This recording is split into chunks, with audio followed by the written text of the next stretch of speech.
Shri Venkateswara gold తాకట్టులో ఉన్న మీ బంగారాన్ని విడిపించి కొనబడును.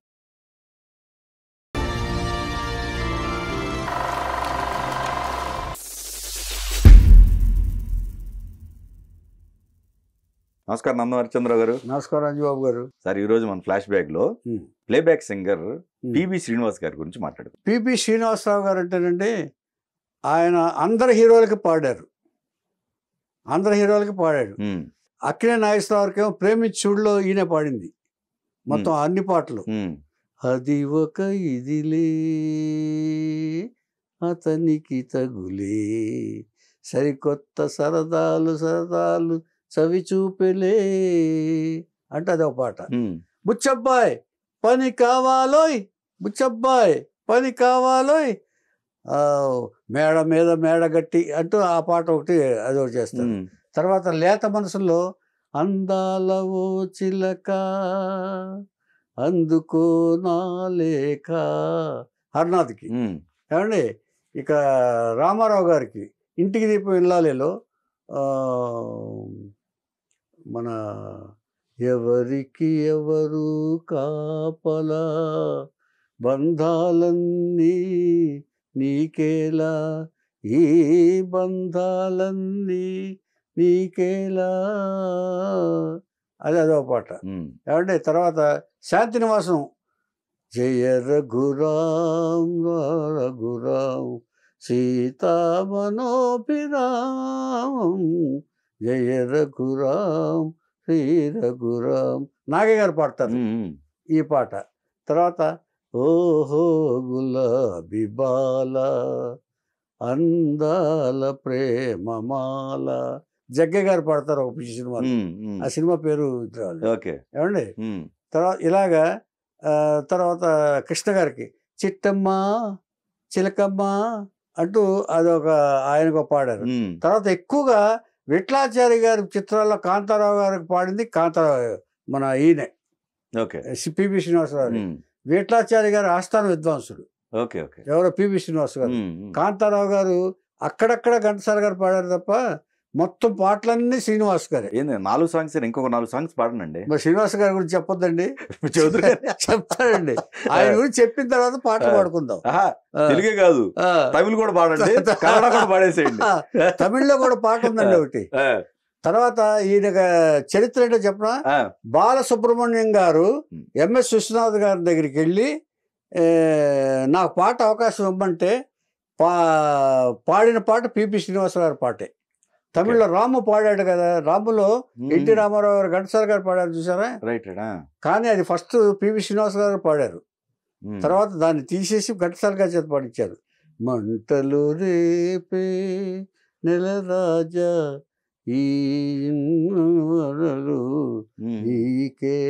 ఎందుకు తీసేశారు? తెలుగు రామారావు గారి కంటే ఘంటసాల గారు అలవాటు పడ్డారని ముందు తెలుగులో పాడించారు. తర్వాత మలరే నెలరే నిన్నిడం మలరాదా తమిళ్లో ఈయన టెస్ట్ పాట పాడమంటే బాలసుబ్రహ్మణ్యం గారు పాడింది ఈయనదే. ఈయన ప్రతివాద భయంకర శ్రీనివాసరావు గారు. ఈయన తండ్రి ఫణీంద్ర స్వామి గారు. ఫణీంద్ర స్వామి తల్లి శేషగిరమ్మ. ఈయన జన్మించింది తూర్పుగోదావరి జిల్లా కాకినాడ.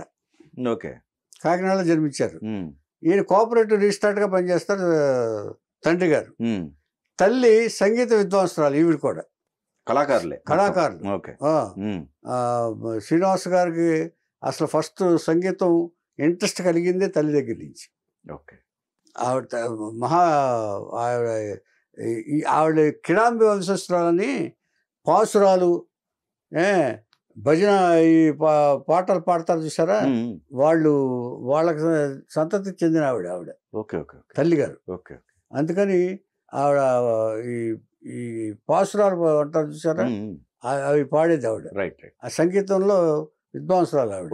సో ఆవిడ దగ్గర ఫస్ట్ నేర్చుకున్నాడు ఈయన కూడా.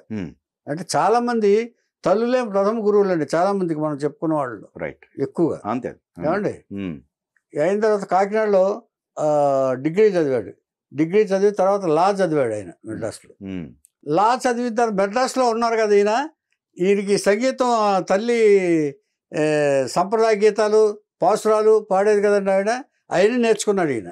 నేర్చుకుని ఎలాగైనా ప్లేబ్యాక్ సింగింగ్ కావాలని, సింగర్ కావాలని ఒక కోరిక, మెడ్రాస్లో చదివారు కాబట్టి. అలాగ అయినప్పుడు ఏం చేశారంటే ఈయన, నేను ఇదవుతాను అని తండ్రితో చెప్పాడు, స్వామి గారితో చెప్తే ఆయన ససేమరా కుదరదు, నువ్వు ఉద్యోగం చేసుకో, లేదంటే ప్రాక్టీస్ చేసుకో, లా చదివావు కాబట్టి అని తండ్రి నిర్బంధించాడు. ఆయన కాదు, నేను ఏమైనా సరే రావుతా అన్నాడు. నువ్వు ఇలా కాదని చెప్పేసి కొడుకుని తీసుకెళ్ళి చేతులు పట్టుకుని ఒక జ్యోతిష్కుడి దగ్గర తీసుకెళ్ళాడు. జ్యోతిష్కుడి దగ్గర తీసుకెళ్తే ఇది చాలా మందికి ఉపయోగకరమైన పాయింట్ ఇది. శ్రీనివాసరావు గారి జీవితంలో జ్యోతిష్కం గురించి చెప్తారు కదా అందరూ. ఆయన ఏం చెప్పాడంటే, జ్యోతిష్కుడు ఇచ్చేసి నీ జీవితంలో సంగీత గాయకుడు కాలేవు, మ్యూజిక్ సైడ్ వెళ్ళలేవు అని ఛాలెంజ్ చేశాడు ఆయన. రేఖలు చూసి నువ్వు అసలు మ్యూజిక్ సైడ్ వెళ్ళలేవు, గాయకుడు కాలేవు, ఇది ఖచ్చితం అని చెప్పేశాడు. అంటే నేను తలుచుకుంటే కాలేనా అని అడిగాడు. చచ్చినా కాలని నీ జాతకంలో లేదన్నాడు. ఉండేట్టు నేను చేసుకుంటా అన్నాడు ఈయన. సూపర్. సాధన చేస్తే జరగదా అన్నాడు. ఏమో భగవంతుడు దయ ఉంటే జరగచ్చేమో అని మళ్ళీ ఎస్కేప్ అయ్యాడు అక్కడ. ఈయన పట్టుదల చూసి చాలా పట్టుదల చెప్పాడు. మీ జాతకం తప్పని నిరూపిస్తాను నేను ఎలాగైనా సరే నేను అది చేస్తాను, గాయకుడిని అవుతాను, అవి చూపిస్తాను అని చెప్పేసి ఆయన తండ్రితో చెప్పాడు. స్వామి అంటాడు ఆ జ్యోతిష్కుడు ఆయన, స్వామి నీ కొడుకు ఏంటంటే ఇలా అంటున్నాడు, మరి చేత అతను మరి జాతకంలో నాకు కనపట్టలేదు అని అన్నాడు. సరే అని ఇక అక్కడి నుంచి ఛాలెంజ్ చేసి వచ్చేసాడు ఆయన. ఎలాగైనా నేను వెళ్తానని చెప్పేసి మళ్ళీ మెడ్రాస్ వెళ్ళాడు ఆయన. మెడ్రాస్ వెళ్ళి ఎవరు శ్రీనివాసరావు వెళ్ళిన తర్వాత మీకు ఇదివరకు కూడా చెప్పుకున్న కొంతమందిని తీసుకెళ్లారని ఈయన. ఏమని వైదిక విద్వాంసులు శంకర్ శాస్త్రి గారిని జెమినీకి పెర్మనెంట్ మ్యూజిక్ సలహాదారు ఆయన. ఏమండి ఆ సలహాదారు అయితే ఏం చేశాడంటే ఆయన కలిశాడు. ఫస్ట్ ఎవరైనా ఒక పెద్ద స్టూడియోకి వెళ్తారు కదా, ఆ మ్యూజిక్ సంబంధించిన స్టూడియో అక్కడ జెమినీ. ఆ జెమినీలో ఏమని శంకర్ శాస్త్రి గారు వినిపించారు ఆయన. వినిపించిన తర్వాత ఈయన తీసుకెళ్లి వాసనకు పరిచయం చేశాడు ఆయన. ఈయన తీసుకెళ్లి జెమినీ వాసన గారు పరిచయం చేశాడు. పరిచయం చేస్తే ఏదో ఒక పాట పాడన్నారు. మొహమ్మద్ రఫీ పాడిన పాట ఒకటి పాడాడు ఈయన. అప్పుడు ఆయన మిస్టర్ సంపత్ అని హిందీ పిక్చర్ తీస్తున్నాడు ఆయన. సో ఈయన వాయిస్ నచ్చి బాగా ఉందని చెప్పేసి మిస్టర్ సంపత్లో గీతా దత్ అని గురుదత్ భార్య, ఆవిడ సింగరు, లేడీ సింగరు, ఆవిడతో కలిపి ఒక పాట పాడించాడు ఈయన. ఆ పాట పాడిన తర్వాత వాసన గారు ఏం కాంప్లిమెంట్ చేశారో తెలుసా అండి, శంకర్ శాస్త్రి గారిని, మీరు మామూలు వాయిస్ కూడా తీసుకోలేదు, it's not an ordinary voice, wonderful voice. ఆయన పాడక్కర్లేదండి, హమ్ చేస్తే చాలు స్టోన్స్ విల్ మెల్ట్ అన్నాడు ఆయన. దీని తర్వాత ఆయనకి పిబి శ్రీనివాసరావు గారికి అవకాశాలు వాసన గారే చెప్పారు, వాసన గారే సర్టిఫికేట్ ఇచ్చారు. అయిన తర్వాత ఇది బాగా పాపులర్ అయిపోయింది, ఈయన బాగా పాడుతున్నాడు. ఫస్ట్ జాతక ఫలం అనే సినిమాల్లో ఒక పాడే అవకాశం వచ్చింది. తర్వాత భలే రాముడు అక్కినే నాగేశ్వరరావు గారిది భయమేళ ఓ మనసు అంటూ ఒక పాట ఉంది, అది ఆ పాడే అవకాశం వచ్చింది. అక్కడ వరుసగా అంటే మెయిన్ హీరోలకు అప్పుడు ఘంటసాల గారు ఫిక్స్ అయి ఉన్నారు కాబట్టి మామూలు మిగతా హీరోలందరికీ శ్రీనివాస్ గారి వాయిస్లో పాడుతున్నాడు ఆయన.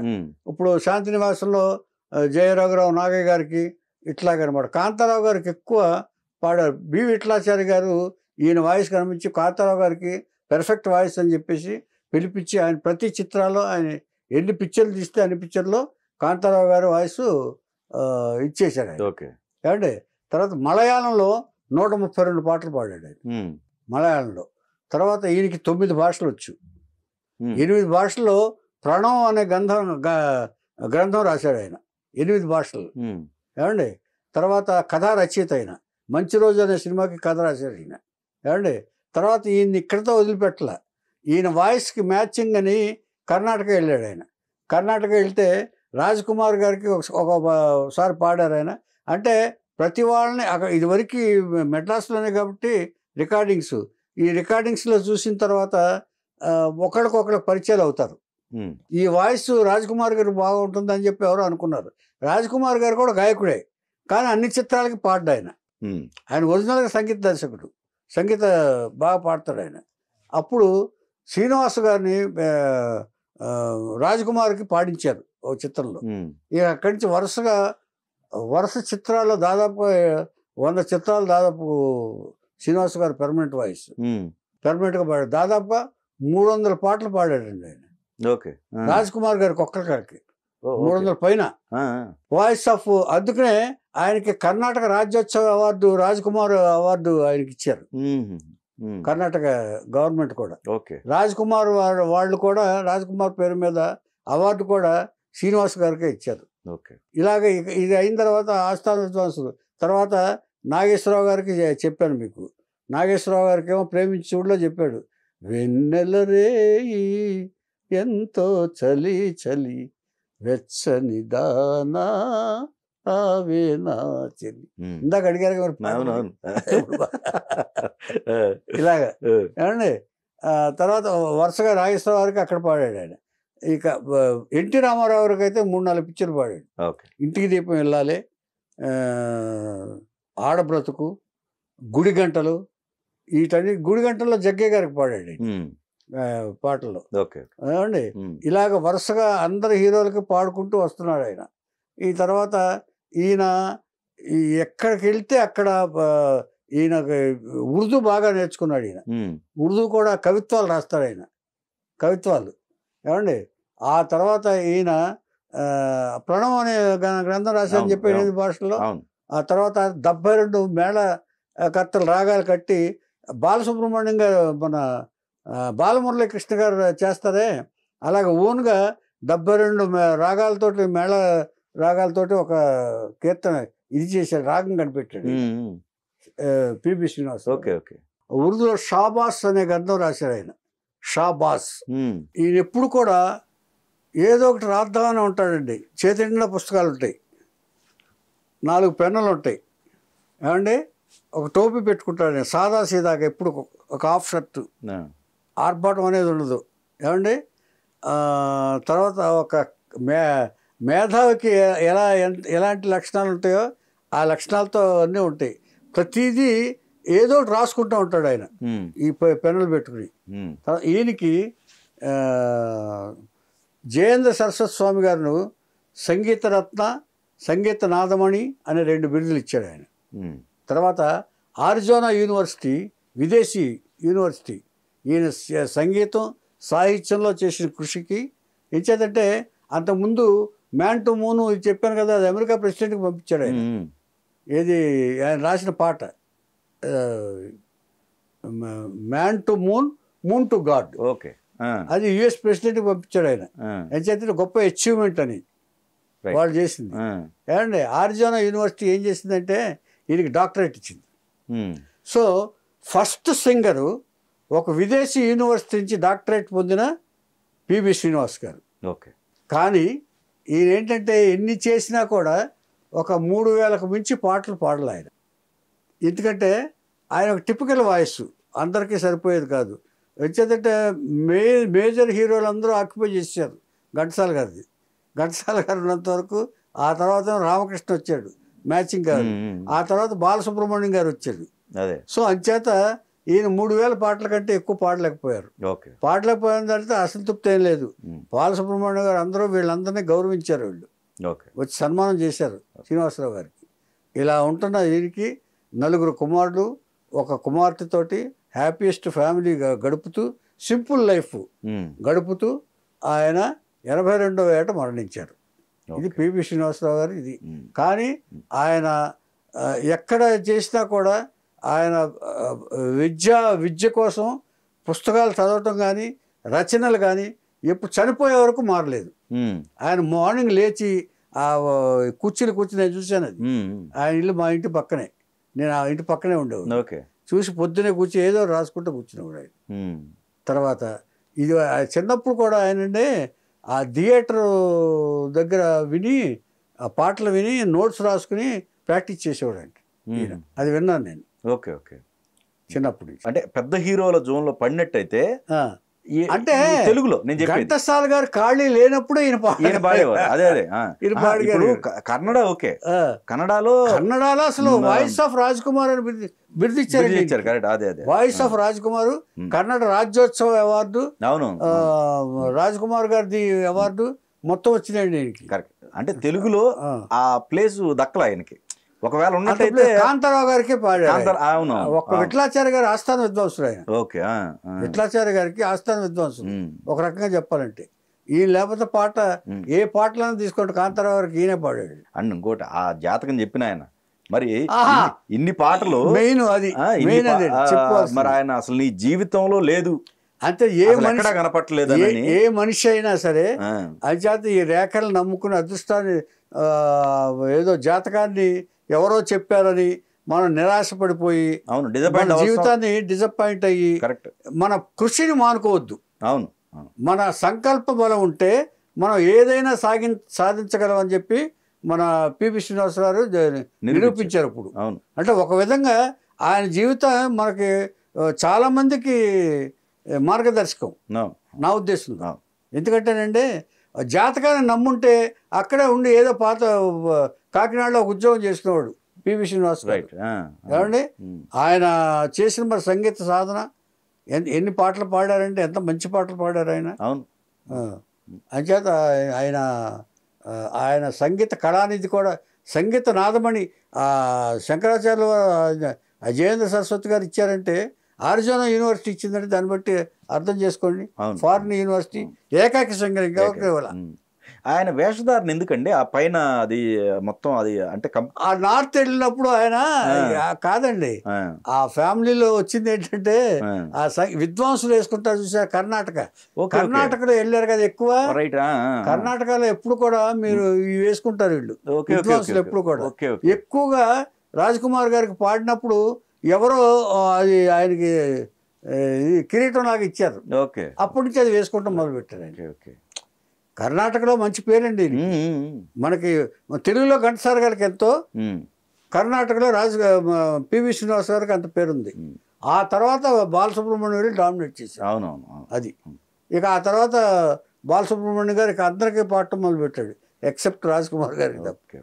అండ్ ఇంకోటండి ఇక్కడ తమిళ్ మలయాళం తీసుకుంటే మలయాళం ఎక్కువ ఉన్నాయా? ఒక రకం మలయాళంలో ఓన్లీ 132 పాటలు. అయితే తమిళ్ ఉండొచ్చు. తమిళ్ పాడారు ఆయన. కానీ ఎన్ని పాడినా కూడా ఓన్లీ అన్ని కలిపి మొత్తం 3000 పాటలే. 3000 అంటే మాటల విషయం కదండి. అంటే కాదులేండి, చాలా మంది 10,000 పాటలు పాడేశారు కదా. అంటే ఆయన వాయిస్ కొంతమందికి ఇదవుద్ది. తర్వాత కామెడీకి రాలేదు ఆయన. అందుకని 3000 కంటే ఎక్కువ పాడాల్సిన ఆయన నా దృష్టిలో, ఎవరి దృష్టిలో అయినా సరే. అంతటి విద్వాంసుడు ఆయన. కాకపోతే ఏంటంటే రిస్ట్రిక్టెడ్. అంటే ఇప్పుడు ఘంటసాల గారి వాయిస్ మ్యాచింగ్ ఏమో రామకృష్ణ వచ్చేసాడు కొంతకాలం. కొన్ని సంవత్సరాలు, ఒక 10 సంవత్సరాలు ఆయన, 7-8 సంవత్సరాలు ఆయన వాయలేశాడు. అది కాదు, రామకృష్ణ కాదు అనుకున్నప్పుడు బాలసుబ్రహ్మణ్యం వచ్చేసాడు. ఇంకా ఈయనకి ఎక్కడ వస్తాయి? ఇది వరకు ఓన్లీ ఘంటసాల, పివి శ్రీనివాస్ గారు ఉండేవారు. ఆయన కాకపోతే ఈయన కాకపోతే ఆయన. ఇప్పుడు వీళ్ళు ఎక్కడ? మొత్తం వీళ్ళిద్దరూ ఆక్యుపై చేశారు. ఇంకా బాలుగారు వచ్చాక ఇంకా అసలు లేదు. బాలుగారు వస్తే అసలు రామకృష్ణగా లేదు. అదే ఎవరికి లేదు. కరెక్ట్. అచేత అలా వల్ల లేకపోతే ఈయన కూడా 10,000 పాటలు పాడేవాడు ఆయన. ఖచ్చితంగా పాడేవాడు ఆయన, సందేహం లేదు. ఇచ్చేదంటే వాళ్ళకి మ్యాచ్ అయినండి. మన ఎంత మంచి పాటలు పాడారు రామారావు గారికి. 3 సినిమాల్లో ఇంటికి దీపం వెళ్ళాలి, ఆడబ్రతుకు, గుడి గంటలు, చాలా మంచి పాటలు పాడాడు. అంచేత PV Srinivas garu no less to any big singer, no less to. ఎంచేతంటే మన మొహమ్మద్ రఫీ గారి వాయిస్ ఈయనది కొంచెం మ్యాచింగ్గా ఉంటుంది. అంటే ఊరికే అదే అలా మెలోడియస్ వాయిస్. అంటే ఆయనేమో రేంజ్ వస్తుంది, ఈయన రేంజ్ తక్కువ ఉంటుంది కొంచెం. అందుకని అన్ని పాటలు పాడలేరు ఈయన, కొన్ని రిస్ట్రిక్టెడ్ పాటలే పాడగలరు. అందుకని 3000 పాటలు పాడారు.